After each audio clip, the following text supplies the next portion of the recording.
sight? Well, I used to. Yeah, you're right. Past tense. Many years ago it was the fashion to ridicule the idea of love at first sight. I used to disagree. I was such a romantic. Of course you can fall for someone the moment you see him. Her. Of course I meant her. I truly believed so. Until something terrible happened.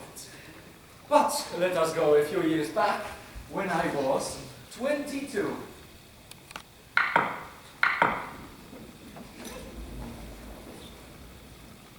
Whoops, I rewound too much. That's me when I was 14. Now, go.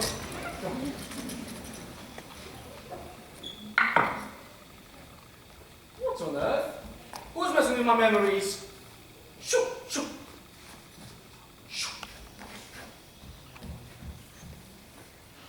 Okay, focus. Ah, yes. That's me when I was 22. Seriously, a lot has happened since then. Alright, believe it or not, my name was Napoleon Bonaparte. Not this Napoleon, you stupid. Don't take him seriously. I was not the Napoleon. What is more, I had another surname, Froissart. Anyway, as you can see, I used to be quite handsome, slim, and well-built. Yeah. Past tense again.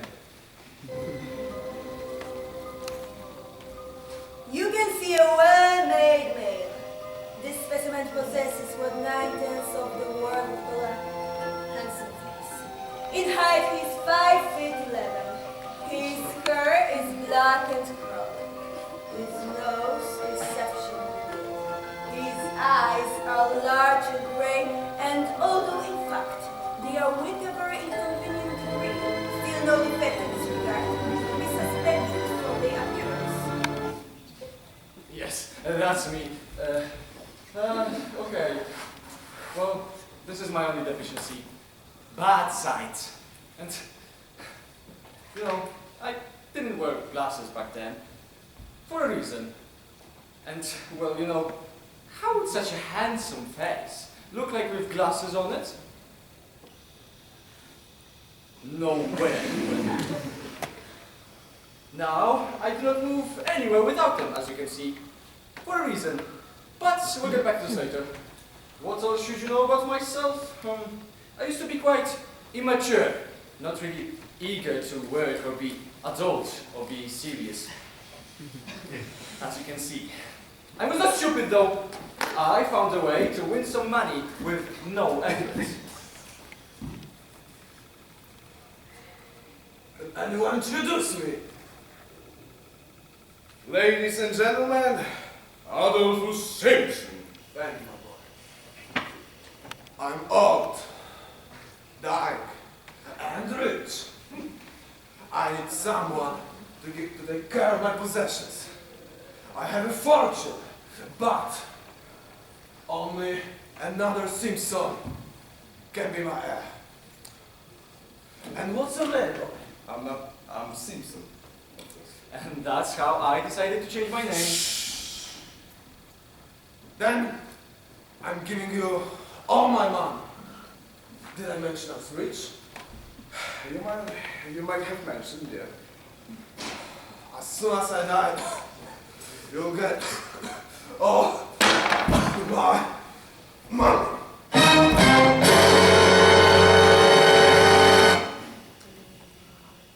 This is how I became not only handsome, slim, and well-built, but also rich.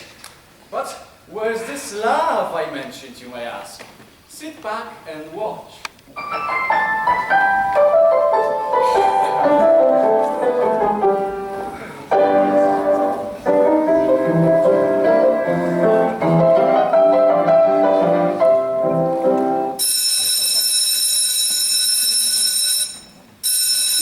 I went to the opera.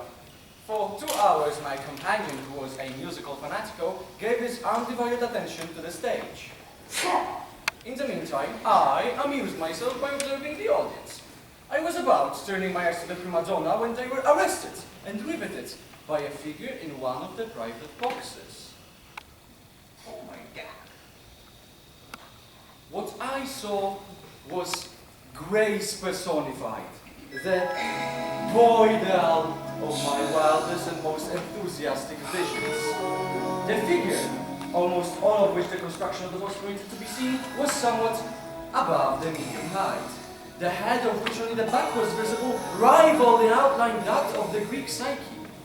The right arm hung over the balustrade of the box, thrilled every nerve of my frame with its exquisite symmetry.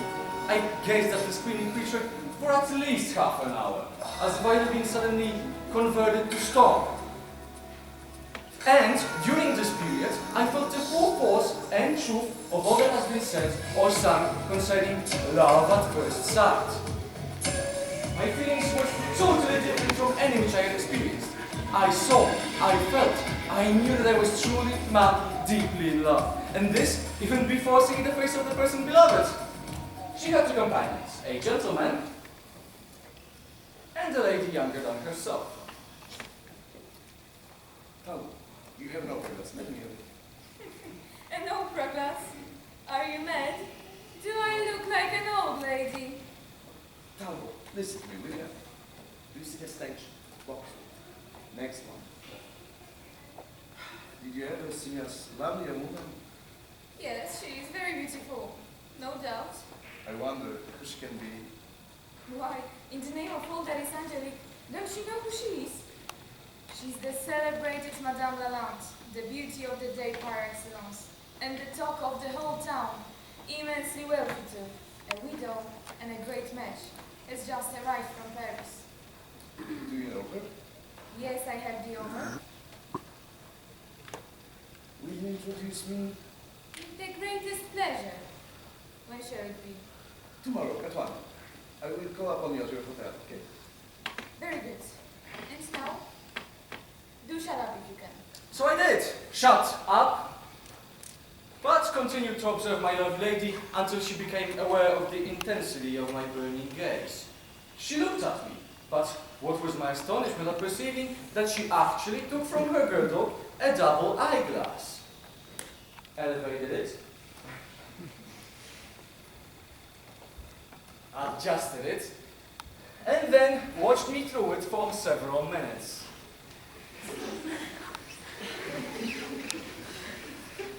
Alright, for a few seconds maybe, whatever. Having thus studied me for perhaps a quarter of an hour, alright, a few seconds, she addressed the gentleman who attended her, and I saw distinctly by the glances of both that the conversation was about myself.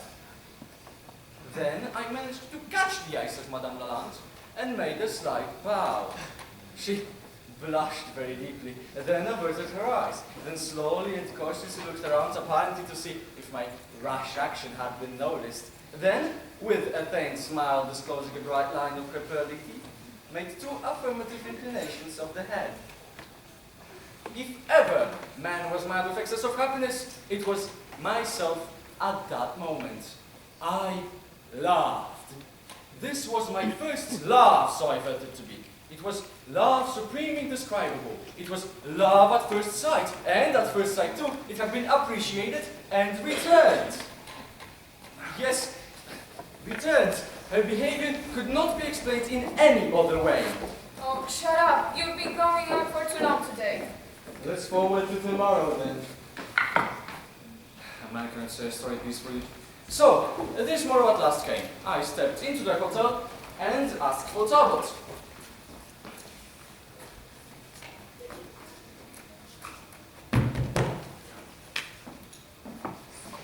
I'm here to meet Mr. Talbot. Out. I'm not even in. Mr. Talbot is out. Out? Mr. Talbot is not out. It's impossible, man. What do you mean? Nothing, sir. Only Mr. Talbot is not in. That's all. You're over to S immediately after breakfast and left word that he would not be in town again for a week. I stood petrified with horror and rage. I wanted to reply, but my tongue refused its office. I turned on my heel, consigning the whole tribe of the Talbots to the innermost regions of hell.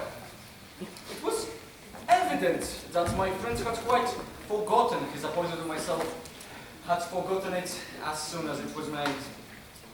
There was no help for it. I strolled sadly up the street, asking about Madame Lalande to every male acquaintance I met. Do you know Madame Lalande? She was known, I found, to all, Do you know Madame Lalande? to many by sight, Do you know Madame Lalande? but had been in town only for a few weeks, and there were very few therefore who knew her personally. These few, being still comparatively strangers, could not or would not introduce me to her. While I stood thus in despair, conversing with three others about her, it just so happened that the subject itself passed by. Asari, there she is! Surprisingly beautiful. An angel on earth. Her companion also wears remarkably well. Still quite a young girl. She looks better than she did at Paris 5 years ago. A beautiful woman still. Don't you think so, Boulevard? Since I'm As far as I can see. Yes, indeed. I waited for as long as 2 weeks to see her again. These were really long 2 weeks. On the first day, I woke up, brushed my teeth, and started thinking about... What's that? Oh, this? Oh, this is a brilliant device. Bah! I won't let him do it yet. 2 weeks later. Very nice day. Thank you.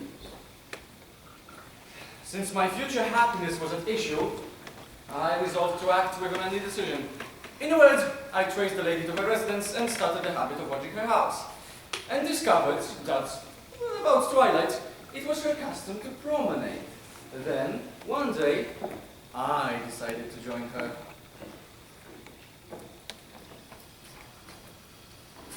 You're the love of my life. Will you marry me? I wasn't too straightforward, was I? But sir, isn't it too fast? You don't even know me. You don't know who I am. I don't take no for an answer. No. I'm busy days ago. Never have I seen more beautiful woman. Jednak really more. Don't break my heart, my girls. Aren't you too young for me?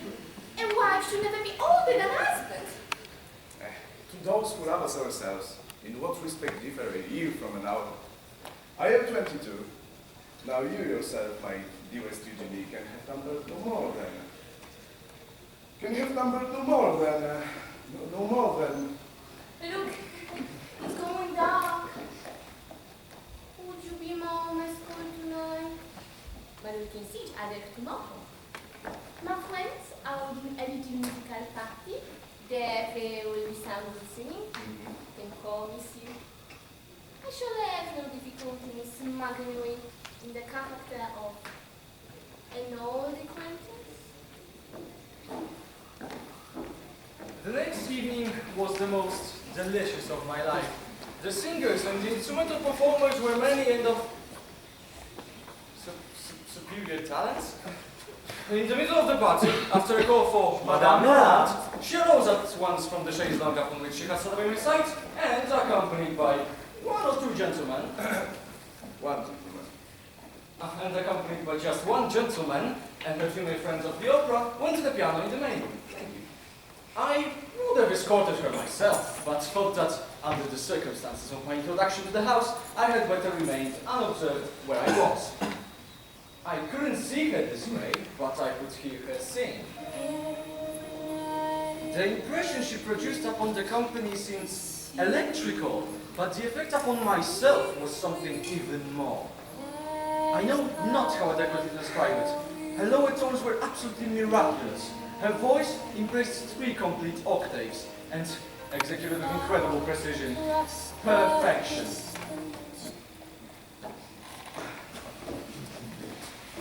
Your performance was incredible. It was perfect. Oh, please. Nobody's perfect. But you're an exception. And me? I am the embodiment of many vices, I must admit. No, stop it. Yes, indeed. I have many weaknesses, many extravagances, like a Nervous cough or something else, only my friends know. What is it? It's my eyes. I have really poor vision. Seriously? I haven't noticed. Well, I try hard to make it unnoticeable. All right then. If you really want to marry me, I shall agree. But under one condition. Name it. Have you any recollection, mon cher ami, of this little ocular assistant which now transforms my neck? I do remember it, yes. Bien. I wish you to wear spectacles. Hush! We've already agreed to wear them. For my sake. You Oh, should accept okay. the toy which now I have in my hand. I will wear an eyeglass, but only when I have the pleasure of calling you. As you wish, mon cher ami.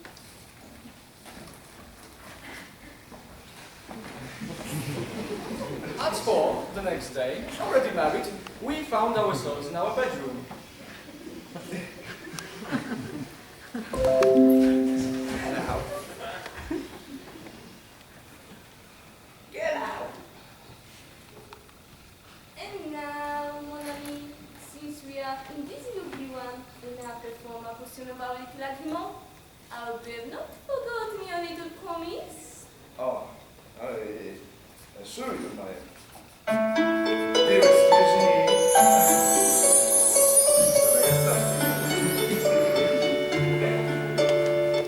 What? Oh, yeah. What can be the matter with these glasses? No, please. No. Could I believe my eyes? Could I? Was that rouge on these cheeks? And were those wrinkles on the face of Eugenie Lalande? Eugene Simpson. Mom, dear, no. Eugenie Simpson! And, oh, Jupiter and every one of the gods and goddesses, what could be the matter with her teeth? Oh. I dashed the spectacles violently to the ground and jumped from the bed. Well, monsieur, and what then? What's the matter now? It looks like it was the pig in the poke. You old wretch! You old villainous hag! And?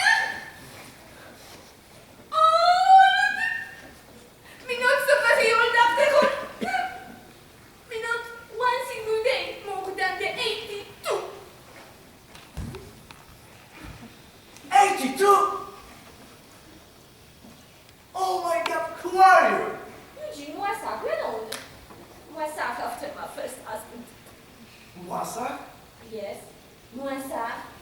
And what then? What do you know about the moi ça? Nothing, you old fright. Only I had an ancestor named once upon a time.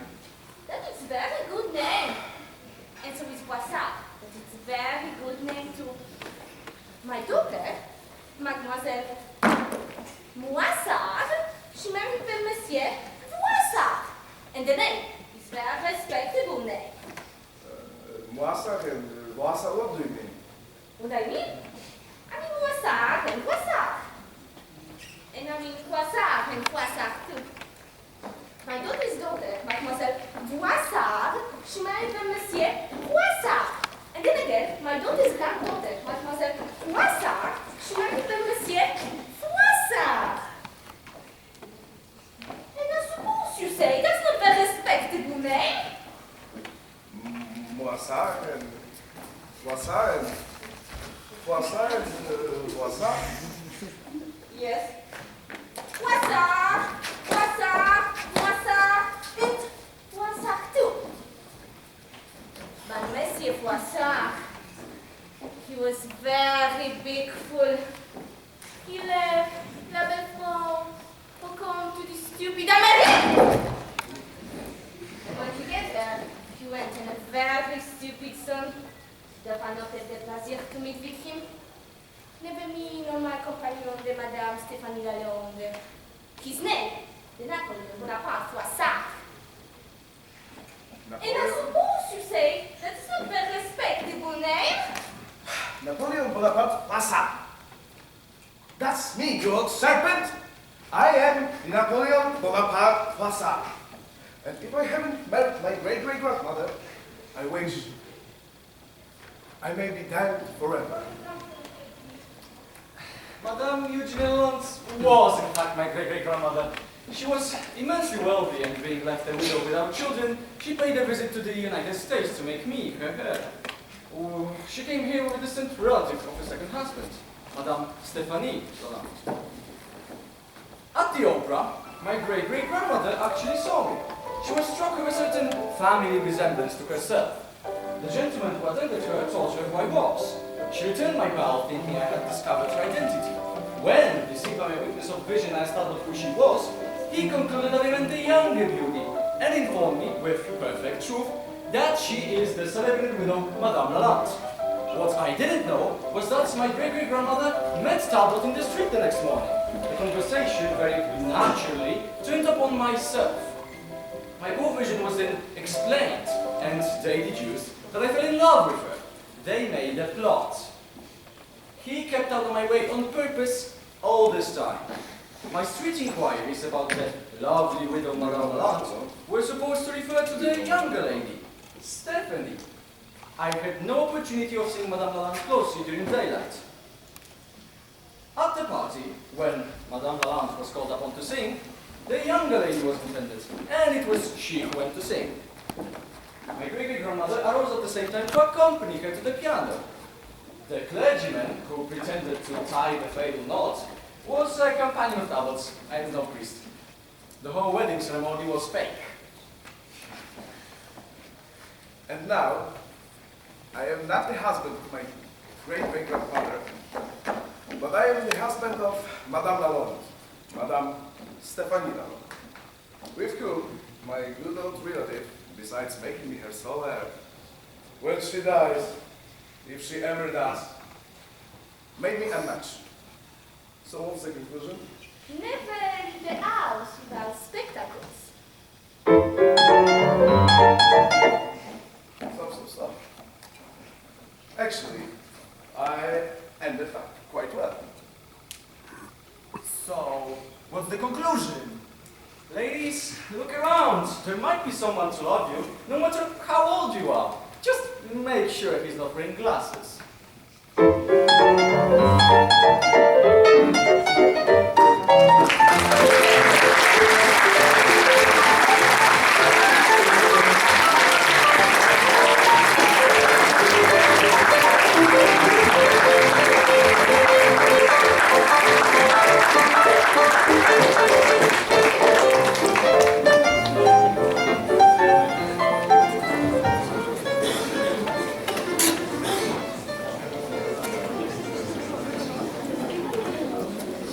To już wszystko, moi drodzy. Dziękujemy za uwagę i możecie się rozejść do swoich salon.